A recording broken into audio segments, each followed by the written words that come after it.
কি যে হবে, প্রচুর মারছে সাউথ আফ্রিকা, বাপরে বাপ।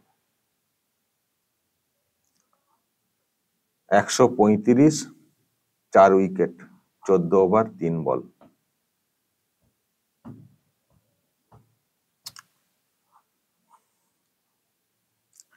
আবারও কি সেই ওই ওয়ানডে ওয়ার্ল্ড কাপের মতো হবে নাকি, সব ম্যাচ খেলে শেষ ম্যাচে হেরে যাওয়া ফাইনালে?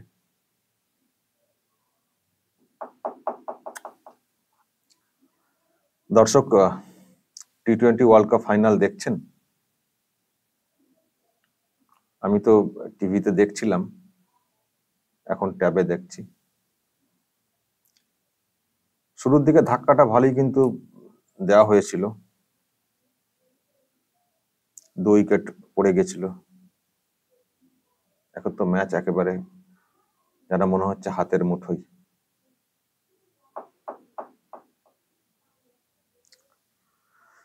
যাই হোক, দেখতে হবে শেষ পর্যন্ত। আমি এখন দর্শক যেটা বলতে এলাম, একটা পোস্টার পেলাম ইউপি থেকে, সেটা হচ্ছে এটা।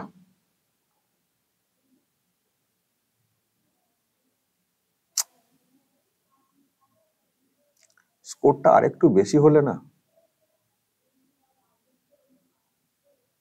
চাপ বাবা, 4-এর পর 4 মেরেই চলেছে। 14 ওভার 5 বলে 145, 31 বলে 32 রান।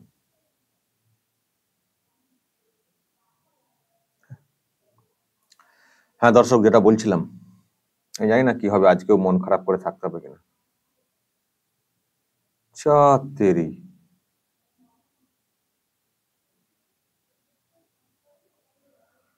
দর্শক আমি যেটা বলতে এলাম, এই পোস্টারটা পেলাম, মানে মন দিতে পারছে না এদিকে। দর্শক দেখুন, পোস্টারে কি লেখা রয়েছে দেখতে পাচ্ছেন? देश के भावी प्रधानमंत्री आदरणीय श्री अखिलेश यादव जी को जन्मदिन की हार्दिक बधाई। नीचे लेखा संगीत यादव, মানে সমাজবাদী পার্টির এক নেতা দেখি হোর্ডিং দিয়েছেন অখিলেশ যাদবের জন্মদিন উপলক্ষে, কিন্তু তার শুরুতে একেবারে লিখে দিয়েছেন ভাবি প্রধানমন্ত্রী। কতজন প্রধানমন্ত্রী হওয়ার দাবি রাখবেন দর্শক? হ্যাঁ, কতজন প্রধানমন্ত্রী হওয়ার দাবি রাখবেন? এদিকে বাংলা থেকে এখন তারা আর বলছেন না, আগে খুব বলতেন আমাদের দিদি প্রধানমন্ত্রী হবেন। শুভেন্দু অধিকারী বলে দিয়েছেন যে যেদিন স্যান্ডো গেঞ্জির বুক পকেট হবে সেদিন হতে পারে, বা যেদিন গরুর গাড়ির হেডলাইট হবে সেদিন হতে পারে, মানে হওয়ার কোনো চান্স নেই। তো কিন্তু প্রশ্ন হচ্ছে যে আমি চোখ ফেরাতে পারছি না, 29 বলে 29 রান। তো যাই হোক, তাড়াতাড়ি ভিডিওটা করে দিই, আর করতেও পারবো না হয়তো। তো মানে কতজন প্রধানমন্ত্রী হবেন? ওদিকে রাহুল গান্ধী, তার দলের এবারে রেজাল্ট ভালো হয়েছে, 99টা এমপি সিট হয়ে গেছে, ফলে কংগ্রেস এখন খানিকটা চাঙ্গা হয়ে গেছে। কংগ্রেসের লোকেরা বলছেন আমাদের নেতা রাহুল গান্ধী, তিনি বিরোধী দলের নেতাও হয়ে গেছেন। এদিকে অভিষেক আছে 29 জন এমপি, সেটা নিয়ে এমন তিত্তির করলেন, গোটা দেশ ঘুরে ফেললেন যেন এখনই সরকারটা গঠন করে ফেলবেন, সেটা হয়নি। কিন্তু তাদেরও একটা বক্তব্য শুনি, দেশ চালাবে, মানে তৃণমূল কংগ্রেস দেশ চালাবে, তৃণমূল কংগ্রেস মানে নিয়ন্ত্রণ করবে সরকারকে, তারা বলতেন। যদিও এই অখিলেশ যাদবের পার্টিটা সেকেন্ড পজিশন পেয়ে যাওয়ার পরে খানিকটা যেন একটু চুপ হয়েছে, কারণ 29 আর অখিলেশ যাদবের যে দল সমাজবাদী পার্টি, তাদের এমপি সংখ্যা 37, সেকেন্ড দল মানে বিরোধী দল হিসেবে। প্রথম হচ্ছে কংগ্রেস, কংগ্রেসের রাহুল গান্ধী, এদের অখিলেশ যাদব, আবার এদের তৃণমূল কংগ্রেসের মমতা ব্যানার্জি, আবার আরো ছোটগুলো তারাও বলছেন প্রধানমন্ত্রী হব। তো এই হচ্ছে ব্যাপার।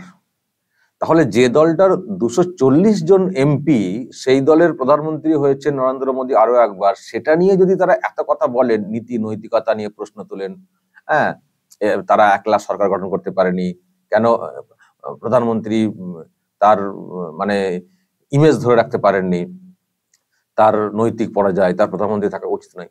এই যারা এইসব কথা বলেন নরেন্দ্র মোদীকে উদ্দেশ্য করে, যে নরেন্দ্র মোদীর দলের এমপি সংখ্যা 240, ম্যাজিক ফিগার 272, অথচ ভোটের আগে থেকেই তারা এনডিএ জোট হিসেবে লড়ছে। এই নয় যে ভোটের পর সরকারটা গঠন করতে পারছিলেন না বলে এনডিএ তে অন্যদেরকে নেওয়া হয়েছে, আগে থেকেই তাদের এনডিএ জোট ছিল, সেই এনডিএ সাফল্য এসছে, সেই অনুযায়ী সরকারটা তৃতীয়বার হয়ে গেছে।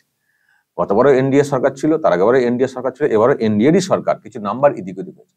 কিন্তু তার জন্য যদি নরেন্দ্র মোদীর নীতি নৈতিকতা, তার প্রধানমন্ত্রী থাকা উচিত নয় বলে কথা বলে থাকেন, আর আপনাদের কতজন করে এমপি যে একেবারে প্রধানমন্ত্রী হওয়ার দাবি হয়ে যাচ্ছে, পোস্টার পড়ে যাচ্ছে, হোর্ডিং পড়ে যাচ্ছে, তো এইসব করতে লজ্জা লাগছে না? এইসব করতে লজ্জা লাগছে না? এইসব নিয়ে নীতি নৈতিকতা নিয়ে কোনো মনে হচ্ছে না যে কি লিখছি আমরা, আমাদের 37 জন 25 জন 29 জন এমপি, আমরা এসব কি বলছি? তো এইগুলো নিয়ে লাজ লজ্জা লাগে না? তবে দর্শক বুঝতে পারছেন তো খেল কেমন হতো? এই যে জোট বলে জোটের সরকার, এই সরকারকে উল্টে দেবো, এই যে বলছেন না যে মোদী সরকারকে আমরা সময় মতো করে উল্টে দেবো, এই অভিষেক বলেছেন না কদিন আগে, অবৈধ সরকার যে কোনো সময় পড়ে যাবে, দেখবে। তো পড়ে গিয়ে যেটা হবে সেও তো খোঁড়াবে, কারণ তাদেরই তো সব দেখছি, তখন সব ভাগ করে নেওয়া হবে নাকি? যার যেমন এমপি সংখ্যা তার তেমন মাসে মাসে, কেউ 2 বছরের, কেউ 1.5 বছরের, কেউ 6 মাসের প্রধানমন্ত্রী, কেউ 2 মাসের, কেউ 1 দিনের প্রধানমন্ত্রী, এরকম হবে নাকি বিষয়টা? মানে 5 বছরের মেয়াদকালে কি 50 জন প্রধানমন্ত্রী হবেন নাকি? হ্যাঁ, তো এই তো ব্যাপার। যদি নরেন্দ্র মোদী সরকারটা যদি স্টেবল না হয়, যেটা মানে এ রাজ্যের সব লোকেরা বলছেন, মানে বিরোধী যারা, এ রাজ্যের শাসক যারা, তারা বলছেন যে ও টলমল সরকার। তো যদি 240 যাদের এমপি সংখ্যা এবং তার সঙ্গে এনডিএ আগে থেকে, তাদের সরকার যদি টলমল হয়, যাদের পুরো টিমটার একটাই মুখ নরেন্দ্র মোদী, সবাই বলছে নরেন্দ্র মোদী আমাদের প্রধানমন্ত্রী, আর সেখানে এই যে যারা জোটে রয়েছেন যদি প্রত্যেকেই দাবি করেন আমাদের প্রধানমন্ত্রী হবেন আমাদের নেতা, উনি বলছেন প্রধানমন্ত্রী হবেন আমাদের নেত্রী, তাহলে সেই সরকারটা যদি কখনো কোনো কারণে গঠিত হয়, তাহলে সেই সরকারটা কি হবে? এটা যদি টলমল হয়, তো এটা কি খলখল হবে না ঢুলুঢুলু হবে? কি হবে? ফলে দর্শক বুঝতে পারছেন তো যে যেটা হয়েছে সরকার, তবু এটা স্টেবল, এবং দেখবেন এবার তারা খুব সংযত থাকছে। এনডিএতে যারা, মানে এনডিএ পুরো সংযত, যারা আছেন তারা খুব সংযত।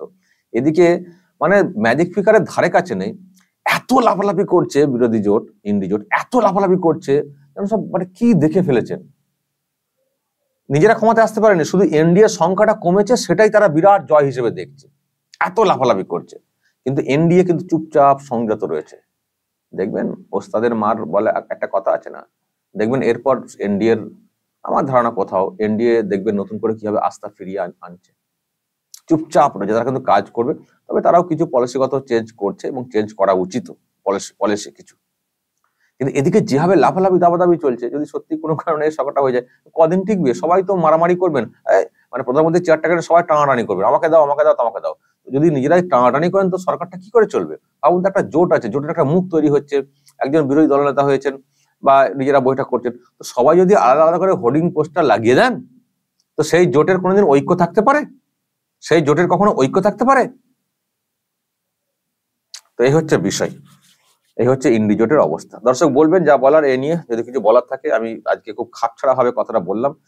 এই মুহূর্তে 24 বলে 26 রান দরকার, আমি খেলা দেখতে যাচ্ছি।